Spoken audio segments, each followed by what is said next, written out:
Good evening and welcome. Imagine this, you're at one of Europe's busiest airports, ready to board your flight home after a long trip. Suddenly, the screens flicker with delays, announcements blare about airspace closures, and chaos ensues, all because mysterious drones are buzzing overhead like uninvited guests at a party. This isn't a scene from a sci-fi thriller. It's the reality that unfolded across Denmark today, September 25, 2025. What started as isolated sightings has escalated into what officials are calling a deliberate hybrid attack, raising alarms about national security, international tensions, and the shadowy world of modern warfare.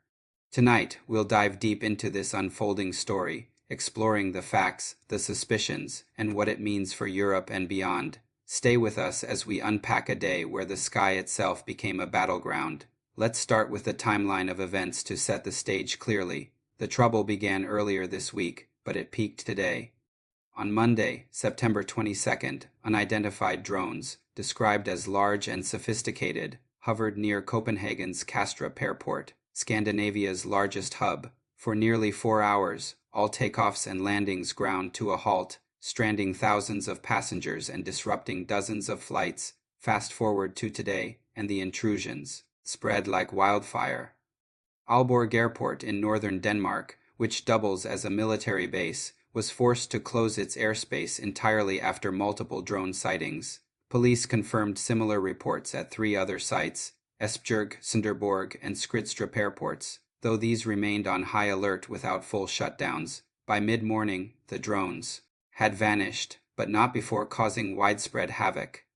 Flight tracking data from services like Flightradar24 showed diversions rippling across the region, with planes rerouted to Sweden or Germany. The impact was immediate and tangible. Aalborg, handling both commercial and military operations, saw its runways silenced for hours, affecting everything from passenger jets to potential defense activities.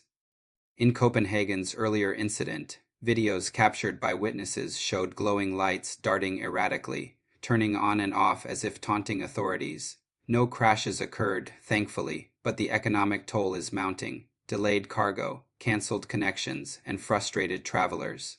One airline executive quipped in a statement that it felt like air traffic control meets a spy novel, but the reality is far from amusing. These disruptions highlight how fragile our interconnected skies are.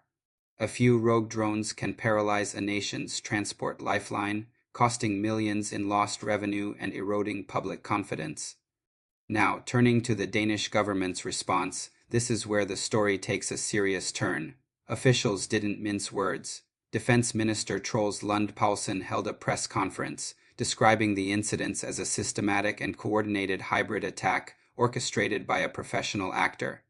He emphasized that while there's no immediate military threat, the events exposed Denmark's vulnerabilities to sabotage. Justice Minister Peter Hummelgaard echoed this, stating the goal was clearly to create fear and division among the population. Prime Minister Mette Frederiksen went further, labeling it the most serious attack on Danish infrastructure to date. She announced that the national police have elevated their crisis level, activating around-the-clock operational staff, last used during Monday's Copenhagen scare. Investigations are underway, with forensics teams scouring launch sites and analyzing flight patterns. Poulsen revealed the drones were likely launched locally, not from afar, suggesting insiders or infiltrators might be involved. But why not just shoot them down? It's a fair question, and one that sparked some light-hearted online memes about Denmark needing better anti-drone tech, like a giant fly swatter for the skies. In reality, authorities explained it's too risky near populated areas or fuel-heavy airports. Stray bullets or debris could cause more harm than the drones themselves. Instead, they're focusing on jamming signals and tracking operators, though these craft seem designed to evade basic countermeasures. It's a reminder that in the game of technological cat and mouse, sometimes the mouse gets a head start. This brings us to the elephant, or perhaps the bear, in the room. Suspicions of Russian involvement. Frederiksen didn't shy away, stating she cannot in any way deny that it is Russia, linking it to a pattern of hybrid tactics seen elsewhere in Europe. Poulsen was more cautious, saying there's no evidence directly tying Moscow, but he acknowledged the possibility of state actors. Latvia's foreign minister added fuel to the fire, claiming Denmark reported to NATO that unspecified state actors were responsible. Russia's embassy in Copenhagen swiftly denied any role, calling the accusations absurd and unfounded. Kremlin spokesman Dmitry Peskov reiterated this, dismissing the claims as baseless speculation. To understand why fingers point eastward, we need context. This isn't an isolated prank. It's part of a broader surge in aerial provocations across Europe.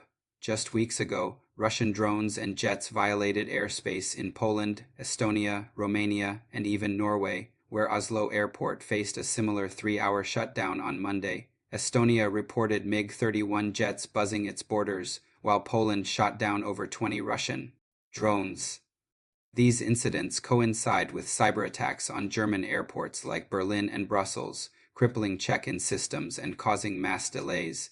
Experts see this as gray zone warfare, actions below the threshold of open conflict, designed to test NATO's resolve without triggering full-scale retaliation. As one analyst put it, it is like poking a sleeping giant with a stick to see how far you can go before it wakes up. International reactions have been swift and concerned. NATO Secretary General Mark Rutte spoke with Frederiksen, affirming that the alliance takes the situation very seriously and is collaborating on infrastructure protection. Denmark is mulling invoking NATO's Article 4, which allows consultations on threats to security, similar to Poland's recent move after Russian incursions. The European Commission president mentioned that shooting down intruding aircraft is on the table, while US President Trump suggested NATO should do just that to Russian planes. From Moscow's perspective, these could be seen as responses to Western support for Ukraine, where Russia feels encircled. But fairness demands we apply the same scrutiny. If drones over Denmark are sabotage, what about similar tactics elsewhere? Hybrid warfare blurs lines, making every incident a potential flashpoint. Experts weigh in with a mix of alarm and pragmatism. A Royal United Services Institute fellow noted airports' inherent vulnerabilities. Jamming isn't feasible due to civilian radio interference, and downing drones risks catastrophe. Intelligence assessments highlight Russia's shadow fleet of oil tankers in the Baltic Sea, which could serve as launch platforms, though unproven. One cybersecurity analyst quipped that in an era of cheap drones, anyone with a grudge and a gadget store can play spy, but the coordination here screams state-level sophistication, broader implications. This could escalate tensions in the Baltic region, already a NATO-Russia hotspot.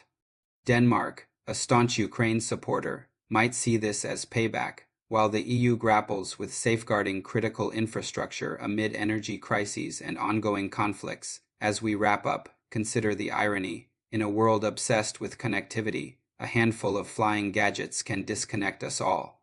Today's events in Denmark aren't just about delayed flights. They're a stark illustration of how hybrid threats erode trust and stability without a single shot fired. Whether Russia's hand is proven or not, the message is clear. Europe's skies are contested territory. We must remain vigilant, fair in our judgments, and united against such disruptions. For now, investigations continue, and the drones remain a mystery. But one thing is certain. The next chapter in this aerial drama could redefine security for us all. Thank you for joining us. Stay informed, stay safe. See you next time.